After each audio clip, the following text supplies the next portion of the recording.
food isn't going away. It's like the one addiction that we can't just give up. You have to start to build a good relationship with it, and you can't just rely on quick fixes. It has to be sustainable. Hey everybody, Dr. Axe here. Hey, welcome to the podcast. This week I have an incredible guest. It's Kelly LeVeque, and she is a holistic nutritionist, a wellness expert, and a celebrity health coach based in Los Angeles, California. And she's extremely passionate about the science of human nutrition, and she helps her clients, including a lot of celebrities, really accept a diet that's based on the latest research, but also things that have been proven for thousands of years. And I know actually after spending time going through her website, flipping through her book, we actually share a lot of the same nutritional philosophy. So I'm so excited to have her here and sharing with you today. Kelly, hey, welcome to the show. Hey, thanks for having me, Dr. Axe. It's such a pleasure. Well, awesome. Why not? We got a lot of great stuff to talk about. I'm excited to talk about your new book, Body Love, and really go through, a lot of things. Some of your favorite superfoods that can help with everything from hormones to weight loss to improving our energy and anti-aging. And, we're going to go through, a few fitness things, mindset stuff. But one of the first questions I always like to ask people is, what is it that sort of got you into holistic nutrition? Now, I knew you grew up in California. In fact, we just connected before here talking about how my Chelsea, her mom, grew up in Orange County, California. That's where you're at now. And I know that growing up, like in California, like there are a lot of health options, out where you're at. So my guess is maybe that had something to do with it. But what really sort of drove you into this, realm of holistic nutrition? Yeah, actually, being in Southern California, there's so much fresh produce and access to the outdoors. I could surf in the morning and drive up to Big Bear and snowboard in the afternoon. In high school, like I could be really active, I could eat really clean. But actually, what made me most interested in health and nutrition was my first science class in high school. I took health as a freshman, and it was my first science course. I loved the course concept, the whole course curriculum. I felt like everything I was reading really stuck. And my family was a Costco family. I mean, I grew up on taquitos and bagel bites, and what was considered healthy was chicken, rice, and an iceberg lettuce salad. And, talk about a lack of nutrient density. I mean, those are healthy foods, but we're not talking about omega-3 rich salmon, deep phytochemical types of vegetables like kale, like none of that was on the table. So learning a little bit about this stuff in high school really spurred my interest. And then I went down a rabbit hole. And at that time, the only thing that was available was for me to read books like Atkins, South Beach, Protein Power. And so I got my hands on all of that, subscribed to every health related women's magazine, from Women's Health to Self and all of the rest. And then went to University of Southern California for undergrad. And my favorite course at USC was Nature of Human Health and Disease. And I had to write my final paper was on diabetes. So it was my thesis. And that was really, that's really when it became obvious to me that I needed to do something in health. And unfortunately, my dad, when I was graduating from college, cut me off. He was like, that's it. I've raised you. You're a big girl. The minute you graduate, you need to be able to take care of yourself. And so I ended up starting a corporate career in the health side. I spent 8 years in cancer and genetics before going out on my own in nutrition and having a private practice here in Los Angeles. But I've always loved the research. I loved being able to distill down PubMed research for my clients who were in the cancer space. And so I used that 8 years of schooling in the real world to then turn around and start using that data as a, really researching it as a hobby, and then being able to share information to my clients and my friends in my practice today. Wow. I love that. You said a couple of things here that I'm excited to really connect on, is hearing more about, what to be some of the most powerful, foods and strategies for overcoming blood sugar issues, and then also cancer. Let's start with blood sugar. I think that maybe not a lot of men and women realize how blood sugar affects so many areas of the body. I think when people hear blood sugar, they tend to think of diabetes, and it's the first thing. And that absolutely, blood sugar imbalance issues are a chief cause of diabetes. But in addition, conditions like PCOS in women, that's polycystic ovary syndrome. They call Alzheimer's disease type 3 diabetes. And so we know blood sugar is also key. this hormone insulin for hormones, which can affect women's hormones, men's hormones. Talk to me about what are some of your top strategies and recommendations for people for balancing blood sugar and hormones to help things like PCOS? I feel like you just teed up the best question you could ever ask me, because my Great. books are all about blood sugar balance. And we do that by focusing on what we add to our plate. So I created a healthy checklist of things I want my clients looking for on their plates. It's not about what you don't eat. It's not a deprivation list. If you don't need a PDF to eat, you just think about adding 4 things to your plate to support your body's natural homeostasis of blood sugar balance. So those 4 things are protein, healthy fat, non-starchy, fiber-rich vegetables, so looking for fiber, and then leafy greens. So that's like, how are we going to get the most nutrient density? How are we going to get those foods that really support blood sugar balance? And so we look for healthy proteins on our plates, which, if you're looking for really the best proteins for nutrient density, I like things like wild salmon. I love grass-fed beef and bison, even shellfish, things like small fish like sardines. Really, it's just about increasing minerals and increasing all those amino acids that your body needs, and it's really satisfying. So I love that protein is the macronutrient that's super satisfying, because it allows for people to elongate their blood sugar curve. It allows them to elongate the window between meals so that they're not snacking on things that really dysregulate blood sugar. So protein is a big pillar of the Fab Four. The second is the healthy fat, and that's just going to slow down digestion. It's going to help make all of those phytochemicals more bioavailable in your veggies. So I love things like avocados, coconut oil. So explain that to everybody, because it's a good point. I don't think a lot of people have brought this up. You mentioned fat helps bioavailability. So are there any nutrients specifically that fat can help, absorption? Because you sort of mentioned that. Yeah. So when you think about antioxidants and fat soluble vitamins are fat soluble, meaning you need fat to break them down and absorb them, make them bioavailable in your body. So we're thinking about vitamins like A, D, E, K. We're talking about phytochemicals that are great for the fatty tissues of our body, like our brain, like lutein, zeaxanthin, like all of those fat soluble phytochemicals are really only available in healthy quantities when we're adding healthy fat to our meals. And it's so interesting, because coming from back in the day when I would read all the diet books and you follow the diets growing up, everything was, anti-fat and weird Olean chips and things, all that gross processed food, SnackWell cookies. But the problem is without the fat, and we're not absorbing those healthy nutrients that protect us from the inside out. I'm really a proponent of healthy skin, which is why like even collagen in my Fab Four smoothie recipe, which is a smoothie based on adding the Fab Four into your blender, Nice. and really a blood sugar balancing smoothie. It's not a big fruit bowl. It's the proteins, the healthy fats, fibers like chia and flax, and a big handful of leafy greens.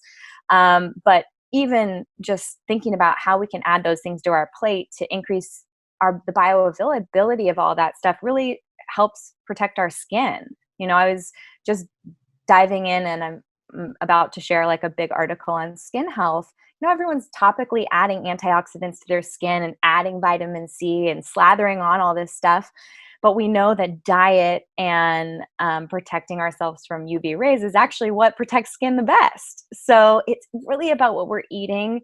And I just don't like my clients to feel overwhelmed. So it's about adding and nourishing. It's really like, if you're out at a restaurant, how can you add a side salad? How can you guys share the side of broccoli? Adding that fiber and leafy greens to your plate, making sure you're having a healthy source of protein and fat. I mean, it's not rocket science, but synergistically, those things work together to support blood sugar balance, regulate hunger hormones, and really ensure that you're getting a lot of nutrients on your plate. I love it. And by the way, your mind frame is so fantastic, because like when I used to operate my functional medicine clinic and do consults, there's no doubt that when you tell somebody and you focus on the things they can't have, for all of us, myself included, you tell me what I can't have, there's something that causes you to think about that. And it's like somebody is taking away my joy, right? Absolutely. Versus you. I mean, again, it's, hey, add these things in, make these easy swaps. make it simple. And by the way, your Fab Four are so similar to, I mean, pretty much I've said something similar. It's you need protein, you need healthy fats, you need fiber, and I would always say antioxidants. But you're right, phytonutrients. It's that thing, and so that is so key for so many people. Tell me an example of have you just share? And I know you probably have hundreds, but share an example of somebody who was struggling with some specific health issues. They followed your plan, your Fab Four, and what sort of results do they see in their body? Yeah, well, I would say, there's a probably a 15 to 20% of my practice which deals with polycystic ovarian syndrome, which is elevated insulin, and it's insulin resistance manifesting itself in and ovarian disease that is controlled with diet. And so, what I was seeing was, I can think of one client in particular. And the internet is hard and Instagram is hard because you see young women, especially in Hollywood, who maybe just have a oat milk latte and a banana for breakfast. And they're following these like low calorie, fruit, plant-based, only plant-based diets. And what I saw with that person, that was they were having a hard time managing their blood sugar. They were starting their day with a banana and an oat milk latte, which is mostly carbohydrates, all Yeah. carbohydrates. And so that's all breaking down and digesting to blood sugar. Her blood sugar was spiking up and crashing down. She was starting to feel hungry, cranky, irritable. 90 minutes, 3 hours later, she's in the tank, like shaky, thinking about snacking, wanting to have lunch, but holding off. And that becomes a problem. I see it multiple times, not just with the client I'm thinking of specifically, but it's that blood sugar roller coaster that really increases cravings, and you're not going to be able to white knuckle it. You really have to feel satisfied. And for women, especially, like having protein, whether it's bone broth protein or collagen protein, I know you have a line of proteins. I've recommended them to my clients. I love the quality ingredients that you use. But having protein in the morning for women was something that a lot of women were afraid of. They might have one egg, which is only 6 grams of protein. So I see an issue when they aren't starting their day with protein. So this client specifically, I put her on my Fab Four smoothie, which is 20 grams of protein from the protein source that you'd like to use, whether that's pea protein, grass-fed beef protein, bone broth protein, collagen protein, whatever that may be. Protein, a tablespoon of healthy fat, 1 to 2 tablespoons of healthy fiber. Like I said, chia, flax, acacia fiber, pick your favorite, and then a big handful of leafy greens. And so, for example, this client used a chocolate flavored protein. She used almond butter and chia seeds. So right there, it's tasting like a chocolate almond butter cup. We added a big handful of spinach to get those leafy greens and phytochemicals in. And I said, I really want you to switch your breakfast to this. You don't have to eat it the minute you wake up, but I want you to eat it before you're like feeling starving and shaky, because it's really important for us to really balance those hunger hormones and make you feel full. And she was a little bit worried because she's worried about the calorie intake, and I'm increasing her protein and she doesn't want to be bulky. And the exact opposite happened. Yeah. We decreased waist circumference. We increased lean muscle mass. She felt calm, more relaxed. Those cravings at 2 or 3, 4 o'clock in the afternoon for sugar, coffee, carbohydrates, totally diminished. And she was able to make better choices at lunch, and if she needed a snack between lunch and dinner, and at dinner. And that's the thing, is like, I'm looking to bring women, specifically women, when it comes to nutrition, off 5 to 6 to 7 small meals a day, teach them how to eat foods that really regulate hunger hormones and make them feel full, and also make sure that they have enough protein, which I'm seeing is a big problem here in Los Angeles, because most of the clients that I see have a lack of protein. Yeah, no, it's a great point. I can see that. And again, thinking about, and here's the crazy thing is that, yeah, when people are on, you mentioned social media, when you have a banana, and listen, we know if somebody's an athlete and it's the summertime, especially, and you're having a banana, bravo, Delicious. fantastic. Yeah. But Yeah. Earn every it. Like, day, if you're doing like oat milk, and listen, I drink some oat milk. I think it's fine. But when you're having oat milk, you're right. There's probably, 30, could be 30 grams of sugar essentially in there. And then you have a banana, there's another 30, that's 60 grams of sugar for breakfast. And then you have nothing to slow it. You're right. I mean, that's going to cause major insulin issues, hormonal issues. And so everybody listening here, this is fantastic advice. I totally agree. Now, you've talked about healthy fats quite a bit. I read an article on your site. It was fantastic about coconut oil. Talk to us about, why is coconut oil good? And then what are your favorite fats that people should be trying to get in their diet? yeah. Well, I love coconut oil. I love so many healthy fats like avocado oil and olive oil and all of that. But coconut oil is interesting because it's a really stable fat and it has a really high smoke point. So if anyone's using it to cook, it's not going to oxidize and create those free radicals that really our body then needs to neutralize. I also love coconut oil because it has specific acids like caprylic and lauric acid, which are good antifungal and antibacterial properties. So someone has eaten a lot of carbohydrates and sugar. Those acids actually kill the cell wall of yeast and candida, and our body can then naturally and easily get rid of it. And then it's chock full of medium chain triglycerides, which is a really healthy brain fat and something that I personally love including in my diet, whether it's MCT oil or coconut oil. I'm a huge fan. So it's, again, another one of those things where I might put a tablespoon of coconut oil into my coffee, or another healthy fat I love in my coffee would be like a tablespoon of ghee. But I mostly use coconut oil for cooking because I do love the stability of it, and I think it's delicious. You know what's interesting is I had somebody send me a message recently and they said, Dr. Axe, I saw you recommend coconut oil for cooking, but yet the smoke point of certain oils like avocado oil and a few others, they mentioned several others that were higher.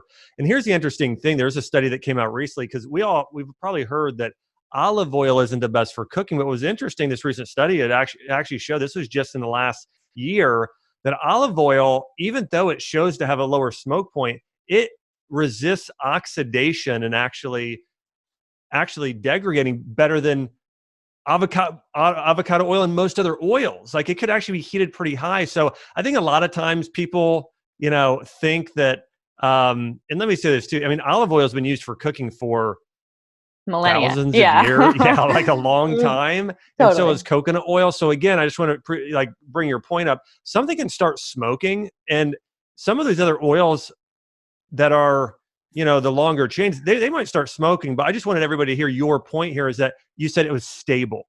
And that's the other thing is, again, it's double bonded. So when we're talking about coconut oil, just for everybody listening, this is such a good point by Kelly, because I also agree. It is the oil that I cook with. And I know other people are cooking with some of these monounsaturated oils, but coconut oil is more stable. Therefore, it's good to cook with, at least according to Kelly and me. And anyways, but I couldn't agree with you more. I've just seen, it just made me get on this little tangent because I've seen that a lot.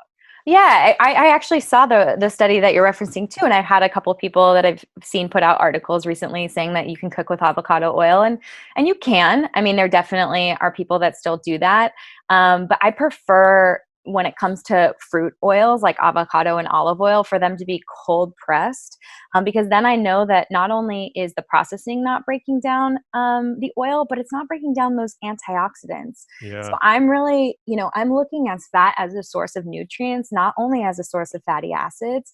Like, what kind of antioxidants can I get in that? And if you're getting a cold pressed extra virgin type of an oil, I want all of those phytochemicals and nutrients to really be in the highest state. And cooking with it, you're going to break those down. Love it. So one of the other things I've seen you talk about before is the importance of gut health, right? And so I know this is something we're both passionate about. Again, we've talked about the blood sugar some, but also let's get into probably my favorite topic, and that's gut health. And I even look in the world today too, because the thing I've been saying for a while now is immune health starts with gut health as well. We need to be thinking about our immune systems today, but that starts in the gut. So Yeah. talk to me about, what are your top recommendations for everyone listening for getting a healthy gut microbiome? What are the top foods? Or just what are your recommendations there? Yeah, well, I could, I don't want to say beat a dead horse, but people really need to increase their fiber intake. The average American's getting less than 15 grams of fiber a day. And when we think about fiber, whether, it's soluble, insoluble, or resistant starch, fiber is fuel for the probiotic bacteria that lives in our gut. And those guys ferment fiber and they give off short chain fatty acids like butyrate, which then becomes fuel for our epithelial cells. And when you think about preventing leaky gut, and you want to think about the integrity of your intestinal lining, that barrier of defense, that probiotic, I think about the inside of the intestines like a beautiful wood floor, kind of like Harry Potter tunnel. And then on top of it is a shag rug of probiotic bacteria. And the thing is not only do you want a really proliferating, beautiful shag rug on top of that wood floor, you don't want scratches in that wood floor. And you want that wood floor to be like oiled and healthy. And the way to do that is to make sure that you're eating fiber so that that probiotic bacteria can give off those short chain fatty acids and then oil that beautiful wood floor. And then you're just protected from the outside world, right? It's allowing what's supposed to come in and protecting us from endocrine disrupting chemicals, protecting us from really the things that our body then needs to fight, and the things that create inflammation in the body and lay down the foundation for disease. So it doesn't have to be rocket science. It's really about eating plant foods that are rich in fiber and making sure that you're doing it consistently. I see sometimes people get really excited about going all in on something for like a day, but I'm always looking for consistency and sustainability. And that's really what the checklist of the Fab Four is about, is like, okay, how can I do a little bit better? Can I add a little bit of something that's a fiber source? Can I add some leafy greens to this lunch or dinner or breakfast? Like it's just about nourishing and adding so that you have that consistency. And so, yeah, I mean, non-starchy vegetables are a phenomenal source of fiber. Chia, flax, like I said earlier, acacia fiber, psyllium husk powder. There are so many sources. So it doesn't need to be hard. You just want to think about adding. And so, and sort of talk to the audience too, everyone here, about what are, like, who should be, everybody should be getting more fiber. And I love that point. And first off, that's when I ask people about gut health, sometimes they go there. More often it's probiotics. And I agree with you. Hey, well, probiotics are important, but fiber is equally as important. It's the fertilizer, as you said, so important. What are some conditions or some things when you're recommending either probiotics or more fiber to your patients that you've seen getting more fiber, getting more probiotics can actually help these specific conditions? Yeah, I would say someone with blood sugar dysregulation, that's like obviously my bread and butter. It's something that I see as fiber and fat do the same sort of a thing, and they slow down the digestion of your meal and they prevent those really fast spikes and hard crashes. So if someone has if I see on a blood test, for example, I'm looking for like high A1C, high glucose levels, I'm increasing their fiber. If I see someone who has a poor cholesterol ratio, I'm increasing their fiber to recycle that old cholesterol and really increase gut health. If someone has polycystic ovarian syndrome, I'm looking to increase fiber. There are times where we need to do it slowly. There are times when people have, I don't want to say poor digestion, where they might have low enzymes and hydrochloric acid, where that might help when they're eating a higher fiber diet as well. Because, there are conditions like SIBO where adding fiber to their diet can cause an array of other issues. But for the most part, if you're adding slowly, I've used the example before, like a Great Barrier Reef. We don't just go throw Miracle Grow on something that we want to like replenish. And that's what I think people are doing with prebiotics and probiotics and a bunch of fiber powders. It's more isn't always better. It's really thinking about yourself as an ecosystem and going slowly the way nature intended. And what's so great about veggies is that the fibers, and the sugars are all wrapped up in fiber cells, and you really have to like masticate or chew and digest it to use it. And so that's the beauty of a whole food diet. And I know we share that philosophy as well, but I would say if you're looking to increase your fiber, how can you add a veggie to each meal? And make sure you chew and take your time and don't scroll your phone while you're eating. But like that's a great way to do it, because it really, it just has a plethora of benefits and for so many different disease states. I love it. It's great advice. All right. So one of the other things I've seen you talk about a little bit is doing a 12-hour fast. What is that? Because I've heard so many people are talking about intermittent fasting and those benefits, or doing water fast or Daniel fast or juice fast. You talk about doing a 12-hour fast. What's that about? Yeah, well, I think we need to crawl before we walk, before we run. And so there are people who will eat from 7 in the morning till 9 or 10 at night after their kids go to bed, or when they're up late with their spouse or their roommate. And then they read on the internet that they should only be eating 6 hours a day. But they haven't even gotten to a place where they're maintaining the normal 12-hour fast, which is say, for example, you wake up and have breakfast at 7 a.m., you need to shut it down and have dinner by 7 p.m. and get consistent with that. Like, get good at that, because that's what your body technically needs every single day to really go through like normal cleansing processes. And when it comes to intermittent fasting, I do like intermittent fasting. I think of intermittent fasting like a tool. I like think of collagen as a tool. I think of probiotics as a tool. Intermittent fasting as a tool for me isn't it's always circadian synced. I like my clients to wait a few hours and eat at 9 or 10 in the morning and still have dinner like my grandma's hour, like 5 at night, and Yep. be done and call it. Because the thing is I get way better results metabolically, waistline, skin health, brain health, when people just stop eating dinner earlier. I Yeah. mean, you do not need to wait till 2 or 3 in the afternoon to eat. Like, just eat dinner a little earlier and have tea, or shut it down, go to bed early. Like, it's those simple habits that that all of our grandparents used. It's so interesting. You mentioned grandparents, but I think about Chinese medicine. What you're explaining is exactly what they recommend. It's not, hey, they don't recommend intermittent fasting. In fact, what they recommend is, as you're saying, wake up and move. They say get your blood moving, and then eat. Maybe that's 8 or 9 o'clock or something like that after you're up for an hour or so. And then it's, hey, eat lunch and eat an early dinner. And, but for some people, like, the worst thing to do is eat a big meal and then go lay down. Like, Yeah. it's really hard on your digestive system. So, man, I love that point. Love it. Yeah, well, it's just honestly, it's what I'm seeing in my practice. Like, I see clients every single day. It's my job here in LA. I'm talking to women who have kids. I'm talking to women who have really crazy job schedules, and I have men in my practice too, but primarily women. And they get really excited. We have high standards for ourselves, and we want to jump on whatever is the next best thing. But food isn't going away. It's like the one addiction that we can't just give up. You have to start to build a good relationship with it, and you can't just rely on quick fixes. It has to be sustainable. I love that. One of the other things I wanted to ask you, because you mentioned this at the very beginning of the program, like for myself, like I can just tell you, like, I'm always so impressed with my wife's skin. Like, my wife, Chelsea, has beautiful, great looking skin, and you do as well. And so I'd love Thanks. to hear from you. What are some things for both men and women, but that we can do both internally and externally? Like, share what you do. Like, what do you personally do to have great skin? I would say the number one thing that you can do is really increase your leafy greens.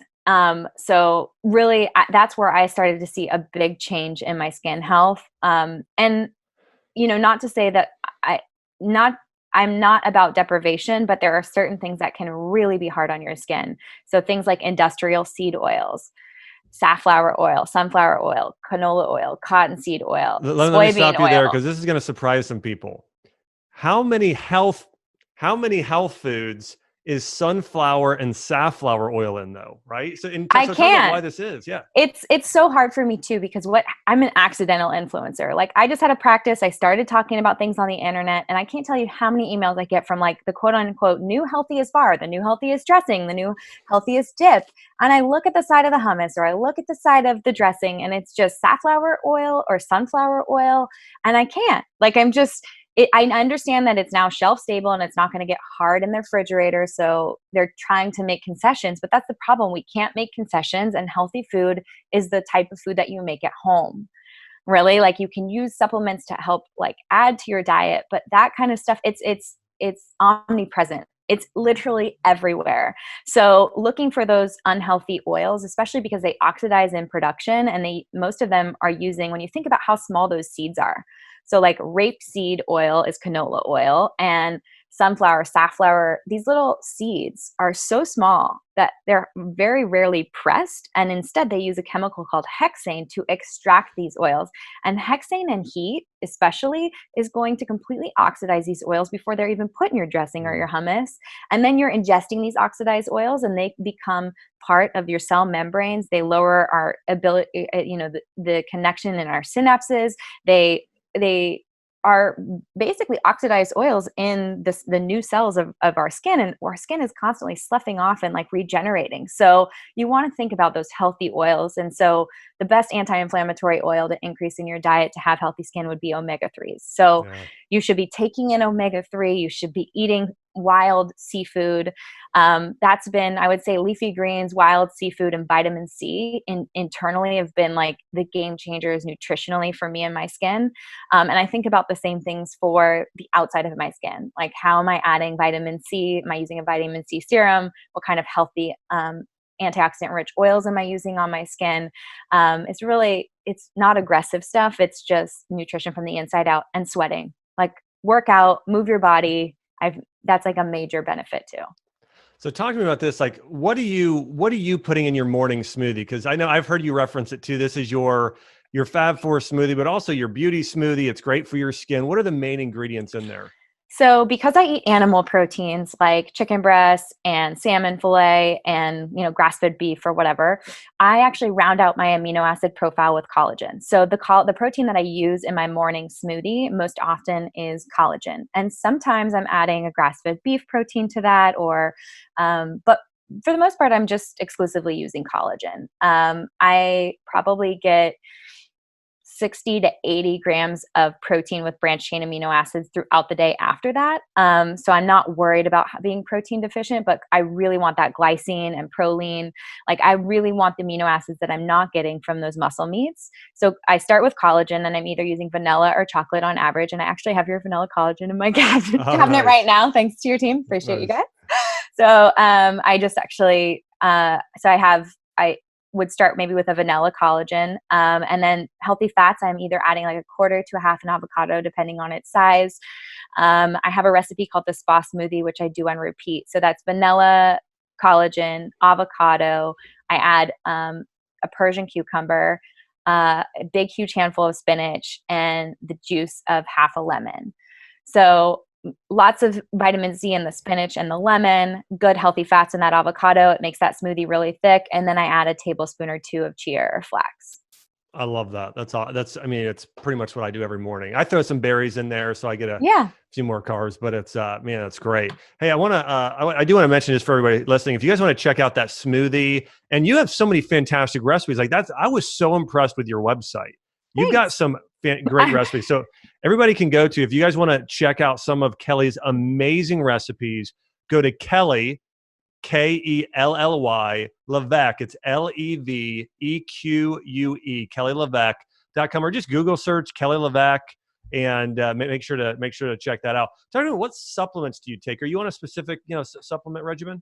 Yeah. So I've actually been, I just told you I had a 16-month-old son, and I am just finishing breastfeeding right now. So I've been on a prenatal, and I also take an omega-3 and a D3K2, and then I take magnesium at night.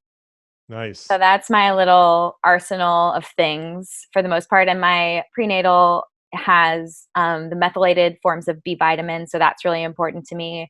Vitamin C, and then a little D, but I supplement with more D3 and K2 in a liquid dropper. And then magnesium at night. So that's what would be say like the most simple plan. I think when I wasn't pregnant or breastfeeding, there were a few other things that I would take a little more often. I love adaptogens like ashwagandha and rhodiola. Yeah. And I was a little bit more open to taking things, but I'm just, I'm a real minimalist when I'm pregnant or breastfeeding. That's awesome. I love it. So a couple more questions for you. And by the way, this has been fantastic. I love your nutritional philosophies, and I love how Thanks. simple you make things. And I mentioned, again, everybody's got to check out the recipes on your website because they are just phenomenal. Thank you. So let's talk about mindset for a minute, because I know for myself, when I ran my functional medicine clinic years ago, that mindset was so key, working with patients or clients, and helping them know, like, your body has an amazing ability to heal. And and a lot of patients I know and clients, that maybe they've been told you're going to have to live with this for the rest of your life, or they're on social media and thinking one thing. How do you guide, any specific things that you do that when you're working with clients to help them succeed in their mindset?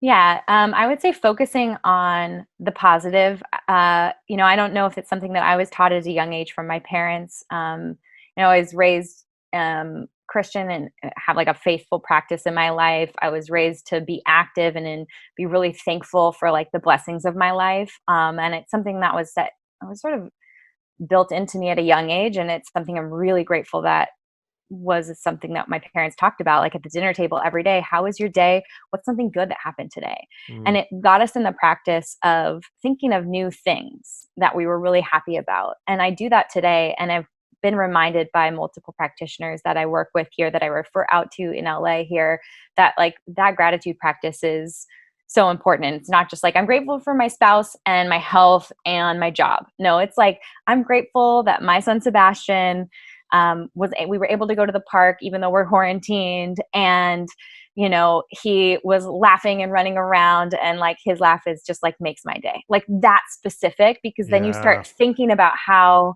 you think about those things, and your mind just starts they just start coming to you. And it's really fun and beautiful, like I especially in this time when everyone's all in it together and everyone's staying home. But I would say for me personally, it's come up a lot more for me. Like I have been in my kitchen more than I have, it's made me a better neighbor. I'm looking my neighbors in the eye and smiling at them. And LA is a city where you don't do that very often. I know New York, sometimes it's even worse, but in this now, it's like we're looking at each other in the eye, smiling, even though we can't really like interact. It's those type of moments that I think really solidify this gratitude practice, and allow me to get really specific about the things that are so special in my life. And, it is tough when you have a diagnosis or you have something go wrong in your life, that it's really hard to get over. But like, where can we find the silver lining, and really, really share our story to help others? I think that that's what I empower my clients to do, that have diagnoses like Lyme disease or multiple, MS, or, I personally have celiac disease. It's not something I like to dwell on. I don't talk about it very often. I think I mentioned it one time in one of my books. But it's that's fine. It doesn't bother me. I don't eat gluten. It's not something that I allow to affect my life. Wow. I mean, I love it. I know I'm just, again, I'm inspired by you. And I know one of the things that you said that's so important is that practice of gratefulness. I've heard people talk about it before, but going deep, giving very, very specifics of what happened to you yesterday, today, like what was that moment, and reflecting on it and praising God for it and and just being grateful for it. I love that practice. We're in a world today that's, I keep quoting this study, but a study came out a few years ago and it said 60 to 80% of all doctor's visits are stress related due to negative emotions like fear and worry and anxiety. And the way to combat that is doing exactly what you're saying. It's having this mentality of hope, faith, gratefulness, loving and being kind to others. Like those things naturally take you out of that state of fear when you're not focusing on yourself. So anyway, just powerful. I want to mention to everybody, I just want to encourage you guys to check out Kelly's book. Kelly, one of the last things I want to ask you is, can you walk us through your new book? It's called Body Love Every Day. What can people find in your book? What are the benefits in there? And I'm going to talk about it in a minute as well, just to kind of wrap up. But share, what are tell us about your new book. Yeah, so Body Love Every Day has two parts. The first part goes through a chapter on blood sugar balance, and then a chapter on protein, fat, fiber, and greens. And it's all about the positive stuff. It's all the good stuff, like why is protein good for you? Why is fat good for you?